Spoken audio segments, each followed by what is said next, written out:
नमस्कार, मैं आचार्य सोनिका श्री हरि जी आप सभी दर्शकों का हमारे YouTube चैनल डिवाइनर साइंस में हार्दिक स्वागत करती हूँ।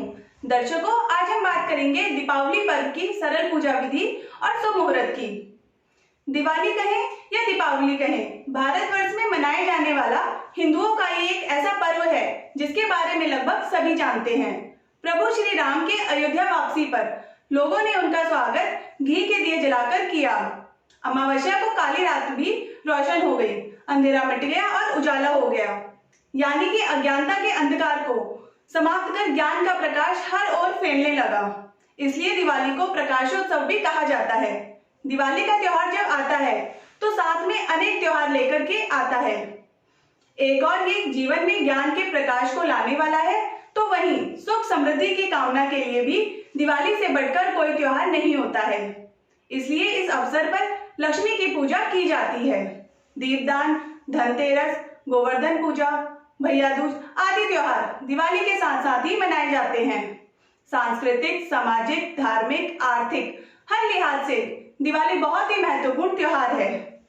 वर्तमान में तो इस त्योहार ने धार्मिक भेदभाव को भी भुला दिया है और सभी धर्मों के लोग इसे अपने अपने तरीके से मनाने लगे हैं। हालांकि पूरी दुनिया में दिवाली को अलग अलग नामों से मनाया जाने लगा है, लेकिन भारतवर्ष में विशेषकर हिंदुओं में दिवाली का ये त्योहार बहुत मायने रखता है। माता लक्ष्मी की कृपा पाने के लिए इस दिन को बहुत ही शुभ माना जाता है। घर में सुख समृद्धि बनी रहे और माँ लक्ष्मी स्थिर रहे, इसके लिए दिन भर माँ लक्ष्मी का उपवास रखने के बाद सूर्यास्त के पश्चात प्रदोष काल के दौरान स्थिर लग्न में, वृषभ लग्न को स्थिर लग्न माना जाता है, में माँ लक्ष्मी की पूजा करनी चाहिए। लग्न व मुहूर्त को समय स्थान के अनुसार ही देखना चाहिए। दर्शकों, दीपावली पर घर घर में भगवान गणेश और माँ लक्ष्मी की पूजा की जाती है, लेकिन आज मैं आपको बताने की कोशिश करूंगी कि पूजा का सबसे सरल और सबसे सटीक तरीका क्या है। किस तरह से पूजा करके आप दिवाली को सफल बना पाएंगे। माँ लक्ष्मी की कृपा से आपको धन की प्राप्ति होगी और भगवान गणेश जी की कृपा से आपको रिद्धि सिद्धि सबकी कृपा आपके ऊपर बनी रहेगी। देखिए, पूजा का जो समय है वो मैंने आपको पहले ही बताया कि प्रदोष काल का समय होता है, यानी कि संध्या काल। प्रदोष काल के समय में पूजा की जाती है और उसमें भी सबसे उत्तम समय है वो है रात्रि को 5:30 बजे से तकरीबन 8 बजे तक का समय, जो प्रदोष काल का सबसे उत्तम समय है। इस समय में भगवान गणेश और माता लक्ष्मी की पूजा की जाएगी।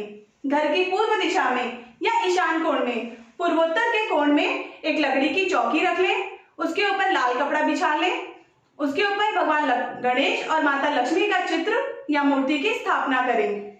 सबसे पहले भगवान गणेश को रखेंगे, फिर उनके राइट साइड में आप महालक्ष्मी जी के चित्र या मूर्ति को स्थापित करेंगे। अच्छा रहेगा कि आप बैठी हुई लक्ष्मी जी की प्रतिमा को लेकर आए और लक्ष्मी और गणेश जी की प्रतिमा ज्वाइंट ना हो, उनकी प्रतिमाएं अलग अलग हों। उसके बाद सबसे पहले घी का एक बड़ा दीपक जलाएंगे। घी का दीपक जलाने के बाद सभी देवी देवताओं का आह्वान करेंगे, प्रार्थना करेंगे कि सभी देवी देवताओं की कृपा हमें मिले। उसके बाद भगवान गणेश जी की पूजा करेंगे, पीले फूल अर्पित करेंगे और इसके बाद माता लक्ष्मी जी की भी पूजा करेंगे। गुलाब के पुष्प अर्पित करेंगे, एक रुई में थोड़ा सा इत्र लगाकर अर्पित करेंगे। इसके बाद भगवान गणेश जी के 108 बार मंत्र जपे जाएंगे और इसके बाद माता महालक्ष्मी जी के भी 108 बार मंत्र जपे जाएंगे और इसके बाद लक्ष्मी जी के श्री सूक्तम जी का पाठ करें। दोनों देवी देवताओं के सामने हाथ जोड़कर प्रार्थना करें कि आपके जीवन में धन, धान्य, बुद्धि, सुख समृद्धि सब कुछ आपको मिले। इसके बाद दीपावली की जो मुख्य पूजा है वो माता लक्ष्मी की ही पूजा होती है, इसलिए इसके बाद कपूर से माता लक्ष्मी जी की आरती करेंगे और उसके बाद जब पूजा संपन्न हो जाए तब एक थाल में 5 दीपक निकाल लें और 5 दीपक की पूजा करें।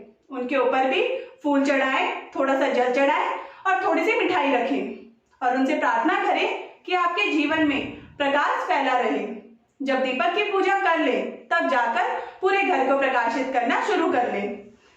यह दीपावली पूजन की सामान्य तरीका हो गया। दीपावली की मध्य रात्रि को मंत्रों और यंत्रों को सिद्ध करने हेतु भी विशेष पूजा की जाती है। जो दीपक आपने जलाया है वो रात भर जलता रहेगा। अगले दिन सुबह इसको अपने आप बुझने दीजिए, लेकिन रात में जब उसमें तेल या घी कम हो जाए तो उसमें दोबारा तेल या घी डाल दीजिए ताकि जो दीपक जलाया है वो रात भर जलता रहे। ऐसा कहा जाता है कि महालक्ष्मी मध्य रात्रि में भ्रमण करती है, इसलिए रात्रि में पूरी रात दीपक का जलता रहना शुभ माना जाता है। तो दर्शकों, सरल दीपावली पूजा विधान मैंने आपको बताया। आप ये सरल पूजा विधान से पूजा पूरी तरह से कर सकते हैं और माता महालक्ष्मी और गणेश जी की कृपा पा सकते हैं। आपको ये जानकारी पसंद आई हो तो जल्दी से इसे लाइक कर दें। साथ ही साथ ये जानकारी आप अपने परिजनों तक पहुंचाकर उन्हें भी इस जानकारी के बारे में बताएं। और हमारे इस चैनल को सब्सक्राइब करें, लाइक करें। हमारे इस वीडियो को देखने के लिए आपका बहुत बहुत धन्यवाद और दीपावली की आप सभी दर्शकों को बहुत बहुत शुभकामनाएं।